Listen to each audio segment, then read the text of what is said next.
Hey everybody, welcome back to the channel. We are doing a long form video today. I haven't done one of these in a while, but we've got an old friend here, the Packard Bell Legend 610. This one's been sitting in the pile for a while and just so happened to be at the top of the pile. And I'm going to see, can we get it running? Can we revive it? What might be wrong with it? If we do need to do any fixes, let's see what we can do with it. And quite frankly, I'm just curious, is it something we can salvage and save? Because it is, after all, a legend. All right, so we've got the dual floppies, which this is a cool arrangement. 12X CD player, or CD-ROM drive. Let's hit the power button. Oof, we get a very brief flash. Interesting. Well, holding the power button down, I'll be a monkey's uncle. All right, holding the power button down, we do get a BIOS boot. And I'm still holding it here because I'm a little afraid to let it go at this point. We've got some overscan, but that's not a big deal. Booting MS-DOS. HiMem is testing out our extended memory. You see we've got the turbo going. Hard drive seems to be working. It's detecting the CD-ROM controller. We're getting some pretty good stuff going here. It's got the mouse driver. Oh, Windows 3.1 installed. How about that?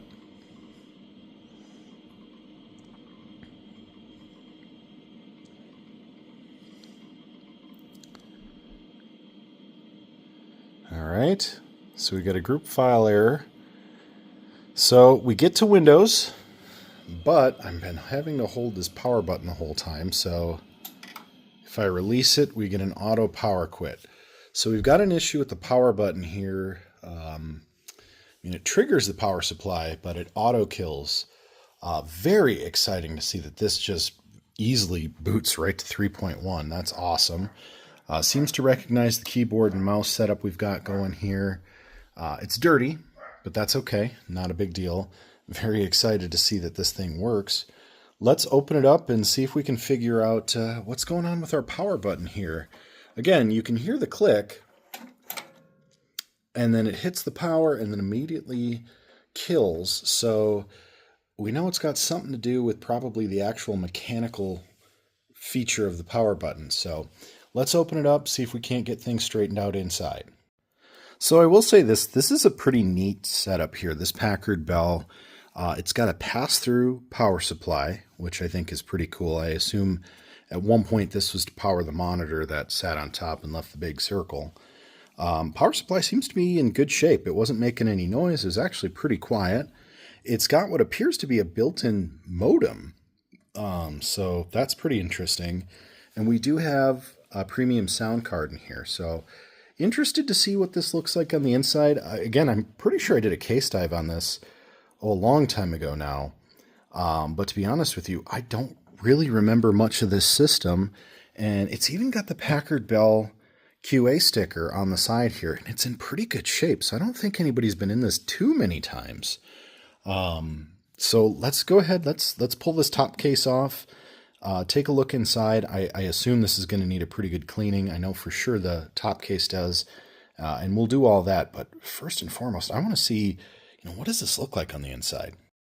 So what a legend here. This case actually slides forward to open, and the plastic facade comes off with the metal shell. And this is actually in really good shape. You can see on the inside here, the yellowing, and I'm going to turn the light on here. The yellowing of the outside of the console cover here really isn't too bad. It's fairly close. I mean, obviously the side's a little bit worse than the bottom. The front is a little bit worse than the bottom, and the back. The side really must have been in the light or something. But what I think is really cool is we've got this whole jumpers and connector setting here. And I'm notoriously terrible at remembering all the jumper and connector settings. But there you get a really nice look here at the DRAM, the SRAM. This is a 4086, a 486 SX 487 setup, so you can upgrade the CPU with a math coprocessor.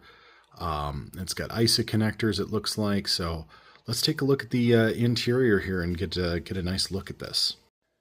All right, so as expected, it's pretty dirty in here. We got a good-sized dust bunny. I'm going to go ahead and flick the light on here so you can see a little better.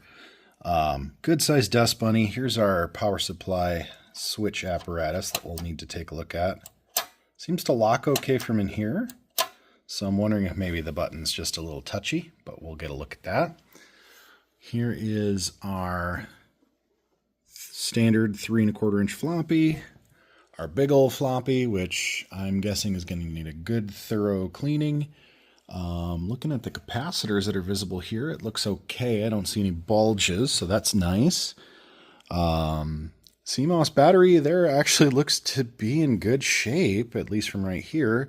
The modem is an add-on card.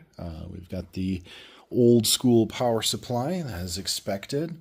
And it actually has a pretty decent rating, it looks like.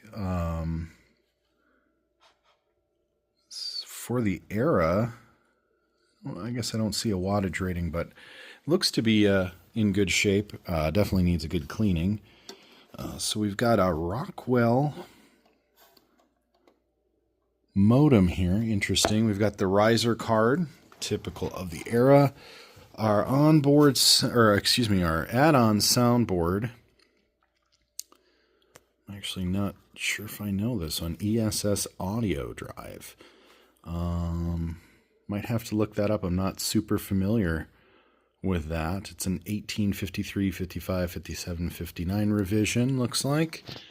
And our hard drive is a Seagate. Wow. A very old school Seagate. Glad it's still running. It's not clicking. We don't have the 487 coprocessor, but we do have an Intel 486 integrated soldered on board. Again, pretty typical of the era. Lots of hair and kind of grossness in here. This thing needs a really good clean. That is our bank of RAM here, which if I'm reading the diagram correct on this, I believe that is the static RAM even bank, and the odd bank would be above it. So I'm not sure if that's something that could potentially be upgraded in the future. Really want to take a good solid look at the rest of this board. Riser card looks to be in good shape. ISA slots. Opens this board up to quite a bit. Capacitors that I can see all look good. I don't see any obvious bulging, which is always a good sign. And yeah, really just other than being pretty dirty and dusty, which is I think pretty consistent with its age, this looks to be in really nice shape. The CD drive is much more modern. It's a 12X, so I'm guessing that's probably early 90s. Pre-Windows 95, of course, but in good condition, at least from what I can see. Whoever installed it did a nice job. Everything's arranged pretty well. Cable management's not terrible, honestly. Just looking around, really my big concern is any bulging caps that might need to get replaced. Obviously everything's running, so you don't want to look a gift horse in the mouth, but yeah, pretty happy with this. So I think what we'll do is we'll get our air gun, brush this out, try and get most of the dust bunnies out, and we'll start taking components out to get them cleaned up. I actually don't have any of the big floppies to even test this drive. I do have a couple of these drives in towers, which we'll be going through in other videos, but to be honest with you, it probably should be at least taken apart enough to re-lubricate it, but that being said, I really don't have a reason to, because I don't have anything to run on it. So if you want to send me something, drop me a comment below. I'd be very willing to run whatever game, program, or just dive into an old floppy to see what's on it. obviously within reason. I'll check it beforehand. YouTube rules apply. But pretty cool. Nice to see this sound card. I will say it's not one I'm familiar with. I'm hoping an ESS audio drive is a decent card for the era. Hoping maybe we've got some sort of a clone. But let's dig a little deeper, get some cleaning going, and bust out our cleaning supplies. So before I got a little too cuckoo about cleaning this up, I had to look up this audio card because for some reason it had me excited, and pretty sure I was pretty well justified. So the ESS audio drive ES1868F is a Sound Blaster clone, which is absolutely fantastic. It's the first Sound Blaster card that I found in the wild. And here it is in a Windows 3.1 machine, which, to be honest, if you want a Sound Blaster to sound like back in the day, this is the audio card you want. Well, other than a real Sound Blaster. And this is honestly the iteration of Windows that I'd want to run it on. So very much looking forward now to playing around with this and seeing what we can do with it.